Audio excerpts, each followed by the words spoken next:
Assalamualaikum students. Today we are going to discuss the topic of thermoregulation in plants.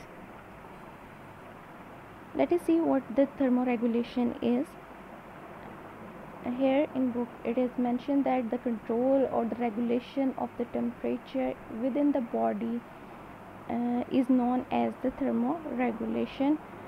आपके पास वो कहता है कि आपका कंट्रोल सिस्टम ऑर्गेनिज़म का जो कि बाहर के इन्वायरमेंटल स्ट्रेसेस को ख़ास तौर पे टेम्परेचर के एक्सट्रीम स्ट्रेस को जो बर्दाश्त कर रहा होगा, अंदर का बॉडी टेम्परेचर जो है उसको मेंटेन कर रखेगा अपने एक डिग्री लेवल पर, उसको उस प्रोसेस को हम थर्मोरेगुलेशन का नाम देंगे।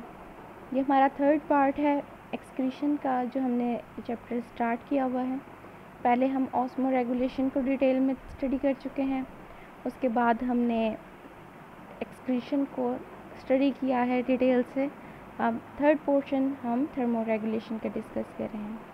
उसी तरह से जिस तरह से हमने उन दो पोर्शंस को प्लांट में देखा, फिर मैमल्स में और ह्यूमंस में डिस्कस किया, हम इसको भी इसी तरह सबसे पहले अब प्लांट्स में स्टडी करेंगे। प्लांट में अब वो कहता है कि आपके पास अडेप्टेशन प्लांट की लो और हाई टेम्परेचर के लिहाज से क्या है, उसकी थर्मोरेगुलेशन किस तरह से होती है, वो हम डिटेल में स्टडी करने लगे हैं। टेम्परेचर एक्सट्रीम की बात हो रही है तो टेम्परेचर एक्सट्रीम हमारे पास दो किस्म की होती हैं, या टेम्परेचर बहुत कोल्ड होगा या बहुत ज़्यादा हॉट हो जाएगा। तो यहाँ पे हमारे पास कोल्ड की कंडीशन में लो टेम्परेचर और बहुत ज़्यादा हॉट होने के नतीजे में जो है वो हाई टेम्परेचर जो कंडीशन है उसमें प्लांट की अडेप्टेशन देख रहे हैं। सबसे पहले हाई टेम्परेचर की स्टडी कर रहे हैं। तो कह रहा है कि high temperature denatures the enzyme and damages the metabolism, therefore it harms और किल्स द प्लांट। सबसे पहले हमने जैसे कहा कि हम हाई टेम्परेचर को देख रहे हैं, तो इसमें उसका इफ़ेक्ट जो है वो बता रहा है कि अगर आपके पास टेम्परेचर बहुत ज़्यादा हाई हो जाएगा तो इसके नतीजे में प्लांट के जो एंजाइम्स हैं वो डीनेचर होना शुरू हो जाएंगे। एंजाइम्स का जब आपने चैप्टर पढ़ा था तो उसमें आपने डिस्कस किया था कि प्रोटीन इन नेचर होते हैं, इनकी बॉन्डिंग जो है वो टूटना शुरू हो जाती है, जिसके नतीजे में ये डी नेचर हो जाते हैं, इनकी शक्ल जो है वो तब्दील हो जाती है।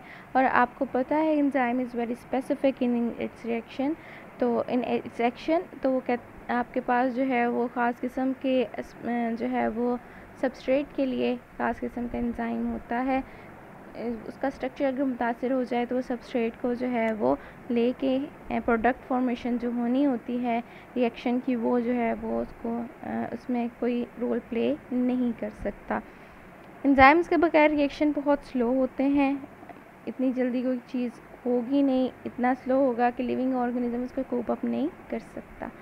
तो इसीलिए वो कह रहा है कि ये इसका इफ़ेक्ट है कि डीनेचर हो जाएगी एंजाइम का स्ट्रक्चर, जो कि उसके मेटाबॉलिज्म को प्लांट के मुतासिर करेगा, उसके अलावा उसको किल भी कर सकता है। अब एडेप्टेशंस क्या है, वो कहता है कि plant use evaporative cooling system manage with the high temperature. आपके पास जो है प्लांट ट्रांसपायरेशन का जो हमने फिनोमेना पहले भी एक दफ़ा डिस्कस किया है कि इसमें एवेपोरेशन होगी, ट्रांसपायरेशन होगी। अब जब ट्रांसपायरेशन के ज़रिए से स्टोमेटा ओपनिंग के ज़रिए से पानी के ड्रॉपलेट्स जो हैं वो बाहर निकलेंगे, हवा के ज़रिए से वो ड्रॉपलेट्स जब हवा उसको उड़ा के लेके जाएगी तो पीछे जितना भी सोल्यूशन होगा, जितना भी जो है वाटर होगा उसको कूल डाउन कर देगा, तो प्लांट आपका कूल डाउन हो जाएगा। इस तरह वो हाई टेम्परेचर को जो है वो बर्दाश्त करेगा। दूसरा कंडीशन वो कह रहा है कि आपके पास जो है वाटर की डेफिशिएंसी हो जाएगी। जैसे वाटर ट्रांसपायरेशन ज़्यादा होने लगेगी तो लिमिटेड लैंड पे जो है वो वाटर प्लांट को सप्लाई किया जाता है, उसकी सप्लाई जो है लिमिटेड है। वो कहता है कि अगर आपके पास हॉट एंड ड्राई वेदर बहुत लंबे अरसे तक चले तो वाटर की डेफिशिएंसी होना शुरू हो जाती है। उसको बचाने के लिए जो है वो स्टोमेटा को बंद कर देते हैं प्लांट। अब स्टोमेटा बंद हो गए, ट्रांसपायरेशन नहीं होगी, एवेपोरेटिव कूलिंग मैकेनिज़्म जो है वहाँ पे नहीं होगा। यहाँ पे अब हमारे पास क्या होगा, वो कहता है कि ऐसे आपके प्लांट्स जो 40 डिग्री सेल्सियस टेम्परेचर पे जो है वो रह रहे होते हैं, इस रीजन में रह रहे होते हैं, वो एक ख़ास किस्म की लार्ज क्वांटिटी में स्पेशल प्रोटीन जो है वो बना रहे हैं। और स्पेशल प्रोटीन हम हीट शॉक प्रोटीन्स उनको कहते हैं, जिसे हम HSP का नाम भी देंगे। ये आपके हीट शॉक जो प्रोटीन्स होते हैं वो क्या करेंगे कि प्रोटीन को एम्बेरस कर लेंगे, पहले जो एंजाइम के मौजूद प्रोटीन्स हैं उनके बॉन्ड्स वगैरह को कवर कर लेंगे, इस तरह से कवर कर लेंगे कि वो बॉन्ड टूटना शुरू ना हो।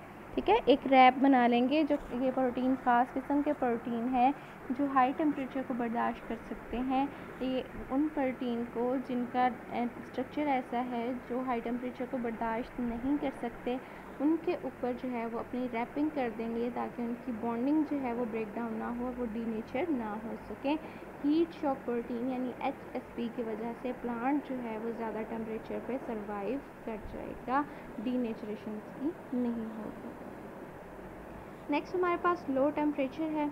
लो टेम्परेचर में जो है वो कहता है कि हमारे पास क्या इफ़ेक्ट है। सबसे पहले वो कह रहा है कि लो टेम्परेचर जो है वो फ्लूइडिटी को सेल मेम्ब्रेन की चेंज कर देती है, आल्टर कर देती है। चूँकि लिपिड्स की आपको पता है कि सेल मेम्ब्रेन लिपिड बायलेयर से बना हुआ है जिसके अंदर प्रोटीन जो है वो एम्बेडेड है। ज़्यादातर जो आपके पास पैसिव मूवमेंट है वो लिपिड लेयर से हो जाती है। एक्टिव के लिए जो है वो प्रोटीन गेट्स वगैरह होते हैं। तो उसमें वो कहता है कि लिपिड अगर आपके पास क्रिस्टलाइन स्ट्रक्चर बन जाए, सैचुरेटेड लिपिड होती है, सैचुरेटेड लिपिड जो है वो जल्दी सॉलिड फॉर्म में ऑलरेडी क्रिस्टल फॉर्म में चली जाएगी कूल टेम्परेचर की वजह से, जिसकी वजह से जो है वो सोल्यूट्स की ट्रांसपोर्ट जो है वो मुतासर होगी। तो वो कहता है कि आपके पास टेम्परेचर कम होने के नतीजे में प्रोटीन का जो स्ट्रक्चर है वो भी अपना काम जो है ज़्यादा अच्छे तरीके से नहीं करेगा। तो कहता है प्लांट क्या करेगा, प्लांट जो है उस कोल्ड स्ट्रेस को बर्दाश्त करने के लिए अपने जो उसकी फैटी एसिड जो है, लिपिड के जो फैटी एसिड्स हैं, आपको पता है सेकंड चैप्टर में आप पढ़ चुके हो, लिपिड फैटी एसिड से मिलके और ग्लिसरॉल से मिलके बने हुए होते हैं।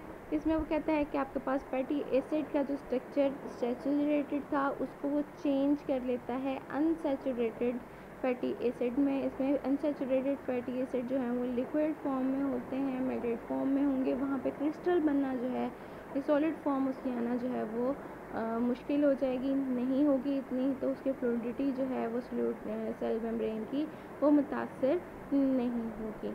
उसके अलावा जो एक यहाँ पे आपका फिनोमेना है, इफ़ेक्ट है, वो ये है कि crystal formation, ice crystal formation solute के अंदर, प्रोटोप्लाज्म के अंदर हो जाती है इन वेरी लो टेम्परेचर। उस लो टेम्परेचर में जब आइस क्रिस्टल फॉर्मेशन होगी तो वो रप्चर कर सकती है सेल की मेम्ब्रेन को, बहुत सारे ऑर्गेनेल के मेम्ब्रेन को। उसको बचाने के लिए जो है वो क्या होगा कि साइटोसोल अपनी कंपोजिशन इस तरह से चेंज करेगी कि उसके अंदर जो है वो जो है वो आपके पास जो है वो सुपर कूल हो जाएगा, उसमें क्रिस्टल फॉर्मेशन नहीं होगी। सुपर कूल होने की वजह से जब क्रिस्टल फॉर्मेशन नहीं होगी तो किसी किस्म का रप्चर या डैमेज भी नहीं होगा। तो ये आपके पास कुछ एडेप्टेशंस थी हाई और लो टेम्परेचर पे प्लांट की।